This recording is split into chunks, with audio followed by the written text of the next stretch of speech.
DeSantis has a charisma deficit, especially when running against someone with a high-octane charisma surplus. DeSantis seems to have every quality a presidential candidate needs: good looks, youth, a nice family, and a strong governance track record in Florida.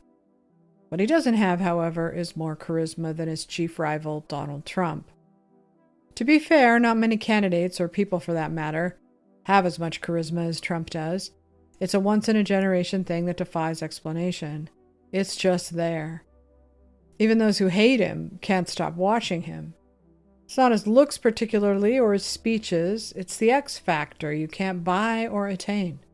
You have to be born with it.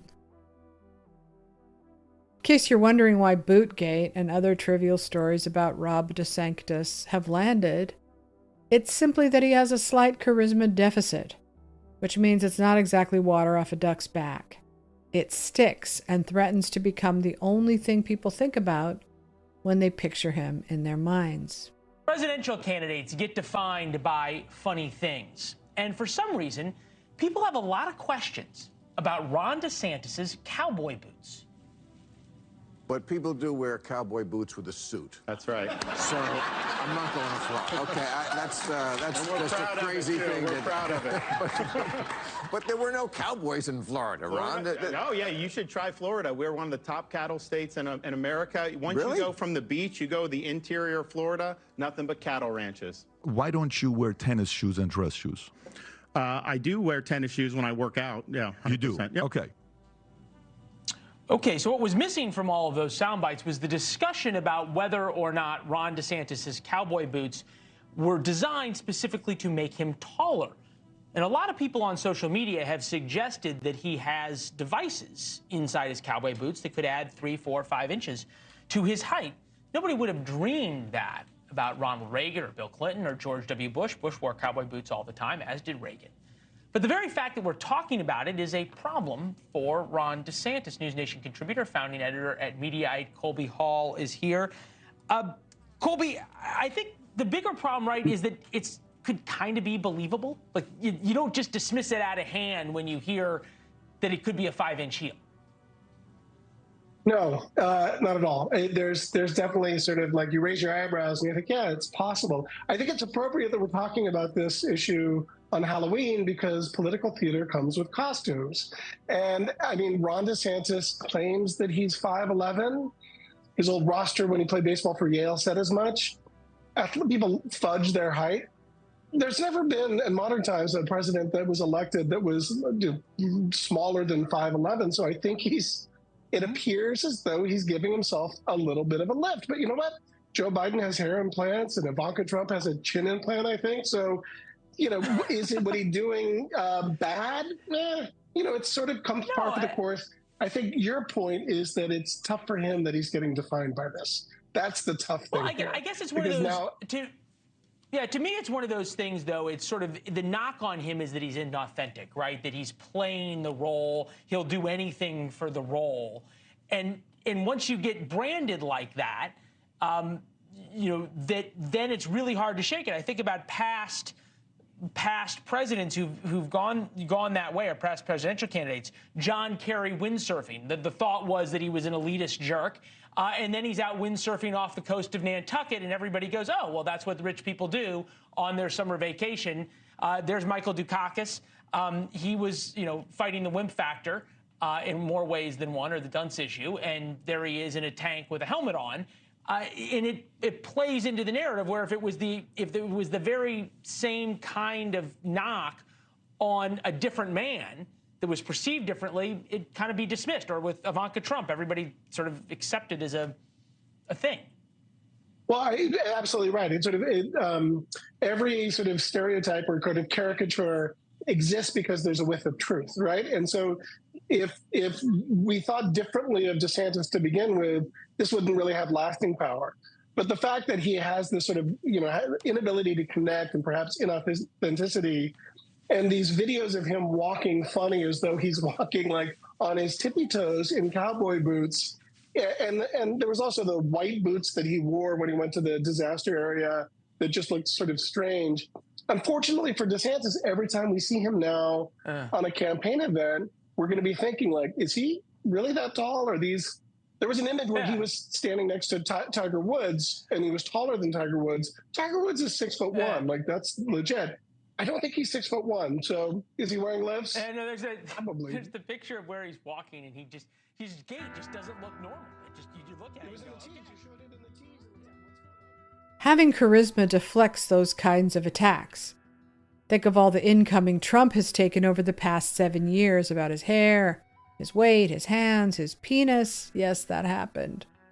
How he drank a glass of water, how he dances, his relationship with his daughter, how he walks down a ramp, how he gives a speech, his lack of education, every picture he ever took, and of course his orange spray tan. They threw everything they had at him. None of it moved the needle even a little bit. We've watched the richest and most powerful government in the world go to war with one man's charisma and come out on the losing end. Charisma isn't all of it, of course. Trump had to be tough enough to take it and take it and take it some more. Chalk it up to growing up with his notorious father, who could not abide any weakness whatsoever. And every day in the Trump family was a survival of the toughest. Who would end up that day a winner and who would end up the day a loser? Trump wasn't always a good boy. He often acted out in ways that got him into trouble. For that, he was sent off to military school where he discovered his gift for storytelling and innate charisma for the first time. Trump would gather his classmates around him and tell stories. He's so good at storytelling that his rallies, even when he's saying the exact same thing from town to town, are compelling entertainment. No one knows what Trump will say next, and his charisma keeps us watching. Trump can also get away with things most other people can't, and for the same reason. When someone has an abundance of charisma, they are often forgiven every other failure. Trump is forgiven for bullying, for stretching the truth to outright lying.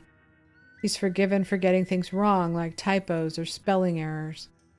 If you separate Trump's charisma from his words, as the media does, stripping away the humor, the sarcasm, the humility, the charm, you're left with sanitized statements that sound as though they came from the Führer himself.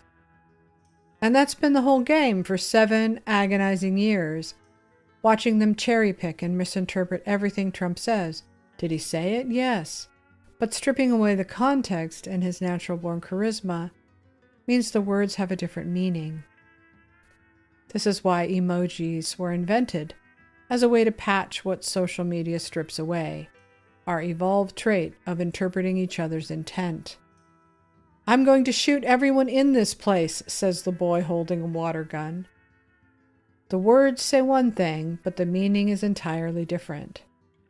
I've noticed the context stripping by the media in real time recently, watching one of Trump's rallies, and then watching how the media and social media users interpret what he says. Shockingly, they get away with overtly lying to the American public about what they can see and hear for themselves. When Trump jokes about Hannibal Lecter, for instance, it sends the hive mind cascading into paroxysms of hysteria. But for Trump, it's just a throwaway line to make his audience laugh. He's got a consultant somewhere. This is the worst consultant in politics that thinks he looks good in a bathing suit, right? No, he spends so much time at the beach. And, how do you do that? And, I have a much better body than him. But I'm not really sure that I want to expose it with the sun blaring down and the sand, the surf, the wind, it's not a pretty sight. That was Donald Trump attacking President Biden's body and saying that he believes he has a much better body than President Biden. This is what Donald Trump was talking about during a speech over the weekend during massive international crises. This is the type of discourse that he believes is important to his base.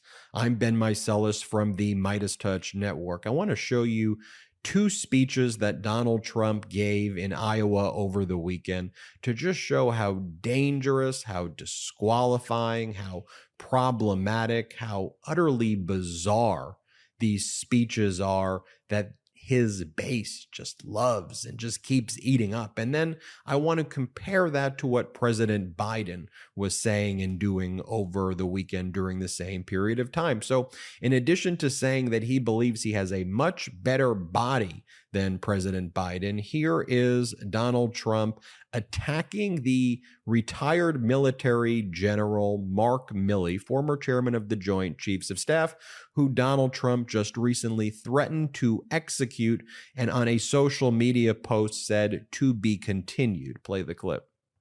And I had a couple of guys like this guy Milley. What a stupid person he is. Milley, no, he's a stupid. Sir, he said to me, it's cheaper to leave the equipment than it is to take it.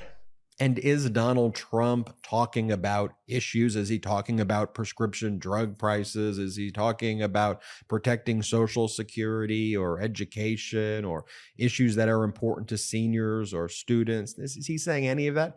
Absolutely not. Instead, he is saying that he believes Hannibal Lecter was a great actor because he says Hannibal Lecter supports him. Play this clip. I said, that's Silence of the Lamb. You know what that is? Has anybody seen Silence of the Lambs? Hannibal Lecter, how great an actor was he? You know why I like him? Because he said on television, on one of the, I love Donald Trump, so I love him. I love him. I love him. He said that a long time ago, and once he said that, he was in my camp. I was in his camp. Yeah, I don't care if he was the worst actor. I'd say he was great to me. Here, Donald Trump says that he believes that China and other authoritarian regimes respect him, and the way he knows that is because they called him sir. Play this clip. And you wouldn't be having all the problems that you have right now with China. China's become very hostile. They weren't hostile with me. They weren't hostile with me. They called me sir. They don't call him sir. Next, Donald Trump does an impression of Winston Churchill that he finds amusing, which is just weird. Play the clip. It wasn't Winston Churchill, let's put it that way. Never have so few done so much for so many. This was not Winston Churchill. He was talking about the Spitfire pilots. You know that? The Spitfires, they knocked the German planes, which were bigger, better, stronger, but the Spitfires were unbelievable by luck or whatever. But they could turn on a screw. These big, strong, powerful planes, they couldn't fight with them. But he said, never have so few done so much for so many. And Biden doesn't talk that way. Here, after fleeing the jurisdiction. If you've seen as many Trump rallies as I have, you'll notice how in tune he is with the crowd. He can tell when they're bored, when they're energized, when they're moved, and what moves them. Most politicians just read the speech, regardless of what the crowd is feeling. But Trump's gift, probably going all the way back to high school, is in having an innate sense of the shifting moods of the crowd, like a good stand-up comedian. I've observed him rewriting what he was about to say just based on the crowd's reaction. There isn't anyone in politics now, or even in show business, who can do what Trump does when talking to a crowd. He has a combination of unpredictability mixed with brutal honesty, mixed with moxie, mixed with charisma. He just plain isn't afraid of anything or anyone. No matter how many times DeSantis or Chris Christie or Mike Pence try to taunt Trump by saying he's afraid, it's never going to stick because it just isn't true. The only way to end TDS, Trump derangement syndrome, is to put a tourniquet on the media narrative, which I did in 2020. The more the public tunes out the media narrative, which is not easy to do since it's everywhere, the better chance Trump will have to convince the public to vote for him. Ron DeSantis, like Hillary Clinton, has the exact opposite problem. Even if they do possess sub-charisma, it's greatly diminished when competing alongside Trump. They are more careful with what they say. They try to keep the focus on serious things rather than just talking to the people and connecting with them. Though it would horrify historians, the truth is that Trump has more in common with FDR. Like FDR, Trump comes from wealth but can still talk to the common people and connect with them. He can make them feel like they matter. Who else does that? Anyone seeking to outlive, outlast, and outplay Trump will need an equal amount of charisma.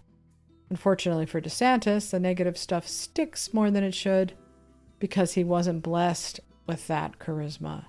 He has to do what Richard Nixon did, find a way to appeal to people anyway, by talking to them and connecting with them. If he's done that in his town halls or campaign stops, it never made its way out into the ether. Hopefully this isn't the ultimate fate of DeSantis, but he'd have done much better if he'd either run as Trump's Veep or else waited until 2028. Bootgate probably isn't even true, which must upset DeSantis the most. He's trying to talk about the border in Israel, and he's being asked instead about whether he wears lifts. Here he is marching in a parade, and it's obvious he's not wearing lifts. Now the public, or anyone who heard of this story on social media, thinks DeSantis is embarrassed by his height. The Republican presidential candidate started the day in Wolfboro, marching in the city's Independence Day parade with his family and a large group of supporters. Along the parade route, DeSantis shook hands with people and posed for photos. It's important when we think about Independence Day to think about that we're fortunate to be inheritors of a great tradition of freedom. The founding fathers, when they went to Independence Hall in 1776, 56 men pledged their lives, their fortunes, and their sacred honor so that they could develop a nation conceived in liberty. And 5 years ago, when standing next to Trump, there isn't much of a height difference between the two men, unless the contention was that he's been wearing lifts for over 5 years, which is hard to believe.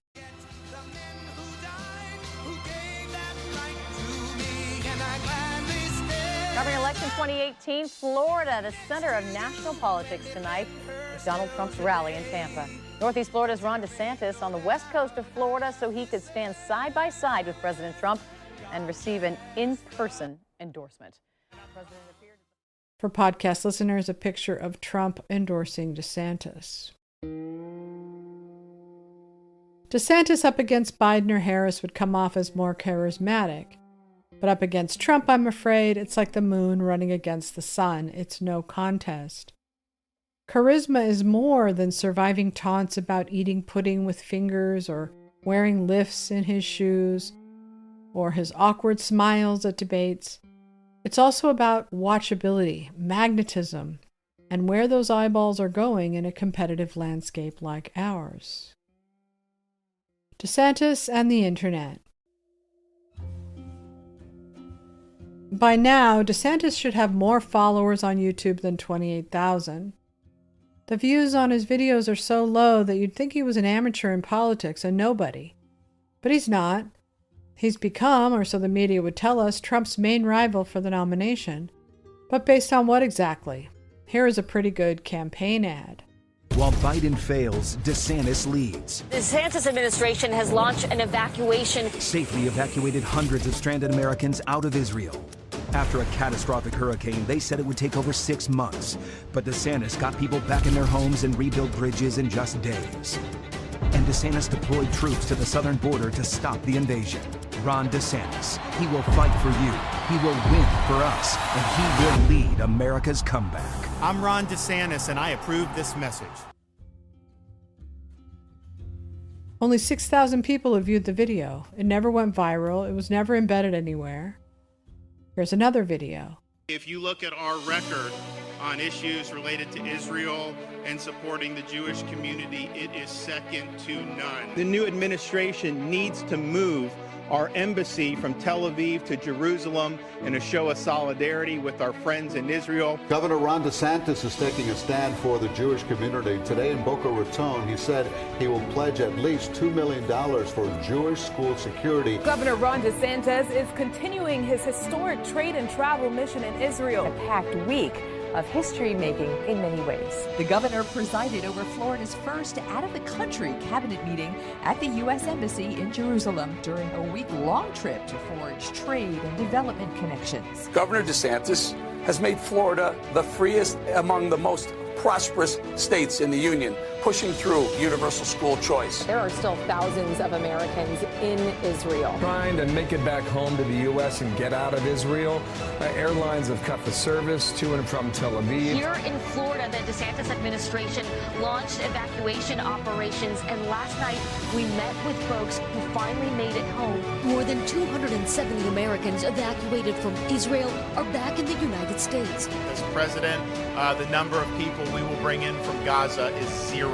Biden immediately greenlights $100 million to be sent to the Gaza Strip. Not 1 red cent for Hamas. Not 1 red cent for Hamas. Florida governor and Republican presidential candidate Ron DeSantis ordered yesterday that SJP chapters in Florida be disbanded. We thank the governor for all that he does consistently and for the security that he allows the Jewish community and the entire community to feel in this state. It's important that we say, as Americans and as Floridians, we stand with the people of Israel and we stand with the state of Israel in this dark hour.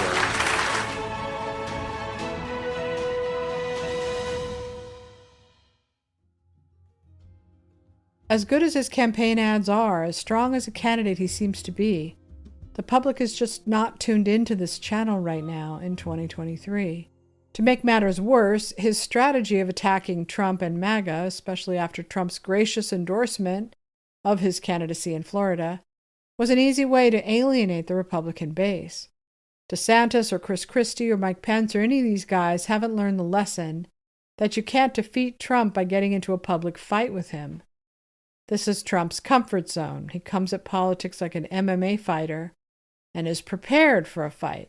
He throws down and leaves nothing on the table. The minute his opponent becomes defensive, Trump knows he's got them. Just look at what Trump's campaign did with one comment by DeSantis about listless vessels. Here is a campaign ad by Trump against DeSantis. If all we are is listless vessels that's just supposed to follow, whatever happens to come down the pike on Truth Social every morning, that's not going to be a durable movement. Hi, Governor DeSantis. Mr. DeSantis. Hey, Governor DeSantis. Hey, DeSantis. Hey, DeSantis. Ron DeSantis. Governor DeSantis. Hi, Governor DeSantis. I'm Michael from South Carolina. My name is Sharon. My name's Deanna. Kansas. West Virginia. Abby, a Georgia grandmother. I'm Cher. This is Dave in Vermont. We're from Rockwood, Maine. Sherry from the state of Hawaii. I've been a pastor in Franklin County, Ohio for over 15 years. I'm a U.S. Navy veteran. I'm a firefighter and a veteran. I've been in law enforcement for over 30 years. I'm a retired nurse in Boone County, Iowa. A business owner from South Carolina, a mother of 2. Daughter of a World War II hero. Mother of a first responder. And I am definitely not a listless vessel. I'm a retired law enforcement officer. I am not a listless vessel. I support Donald Trump because he's great for small business and agriculture in Oregon. Because in 2016, he showed us what an America First presidency looks like. Secure borders, strong military, law and order. He stands for life. He supports Christian values. Because there's no one else running that would take the slings and arrows for me as he has. He'll lead and put the American people first. He'll end the scourge of human trafficking and defend the dignity of human life. He has been our stellar commander-in-chief. He stands for protecting our children. Because I know that he can keep his promises. His priority is America first. And make America great again. I'm pretty sure that doesn't make Trump supporters listless vessels. Couldn't be further from the truth. Ron DeSantis, I'm not just a listless vessel. Where's Americans? We're Americans. I'm a mama bear with 6 kids. I'm not a listless vessel. I am not a listless vessel. I am not a listless vessel. I am not a listless vessel. Listless means lacking energy or enthusiasm. Have you ever been to a Trump event? I was never deplorable, and I am certainly not a listless vessel. I am not a listless vessel. I'm not a listless vessel. I'm not a listless vessel. I am not a listless vessel. I'm not a listless vessel. I am not a listless vessel. I'm not a listless vessel. I'm not a listless vessel. I'm not a listless vessel. I'm not a listless vessel. We are not a listless vessel. I am not a listless vessel. I'm not a listless vessel. I'm not a listless vessel. Man, we're not listless vessels.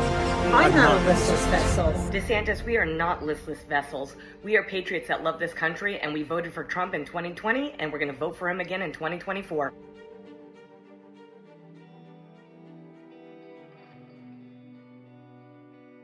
Fighting Trump is a surefire way to lose a race with Trump. Besides, the public doesn't want to hear more people going after Trump. That's all we've been hearing for the past 7 years, and we the people are getting sick and tired of it. The media love that kind of red meat, but DeSantis should never have taken the bait. Meanwhile, things are going so well for Trump, it's hard to imagine anyone topping this. For podcast listeners, Frank Luntz talking about a New York Times Siena poll in the swing states that shows Trump beating Biden by a significant margin. +10 in Nevada, +5 in Arizona, +4 in Pennsylvania, +6 in Georgia, +5 in Michigan. The only state where Biden is beating Trump is Wisconsin by 2. Recently, it was announced that Iowa Governor Kim Reynolds is going to endorse DeSantis in Iowa this week. Some say it's a game changer. Maybe it will be. I have my doubts. He still has a major hurdle, a charisma deficit he can't quite overcome. But he could walk away a hero if you packed it in and said, "Our country is in crisis, and we have to try to do our best to unify and take the Democrats out of power, and there is only one way to do that." He won't, of course. He'll keep fighting on and will continue to be the political equivalent of a kick me sign. Thank you for listening to my podcast, sashastone.substack.com. Hope you're having a wonderful Sunday, and remember, to thine own self, be true.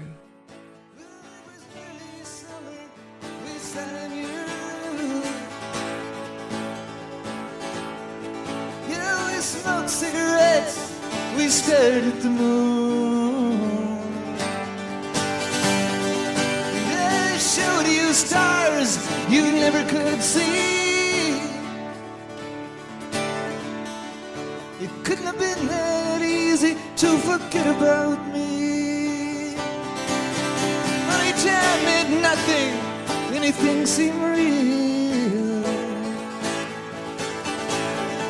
Yes, you could kiss like fire, you made me feel like every word you said was meant to be. It couldn't have been that easy to forget about me.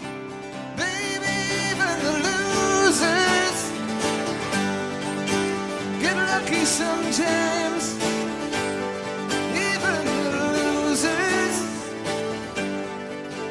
keep a little bit of pride. They get lucky sometimes.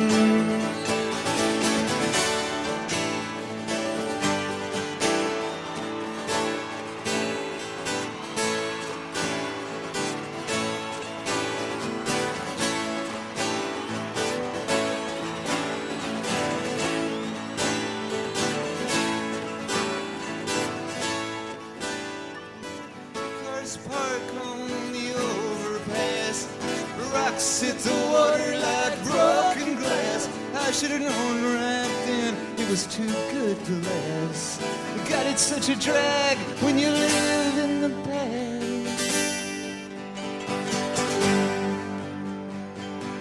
Baby, even the losers get lucky sometimes. Even the losers keep a little bit of pride. They get lucky sometimes. Baby, even the losers get lucky sometimes. Even the losers keep a little bit of pride.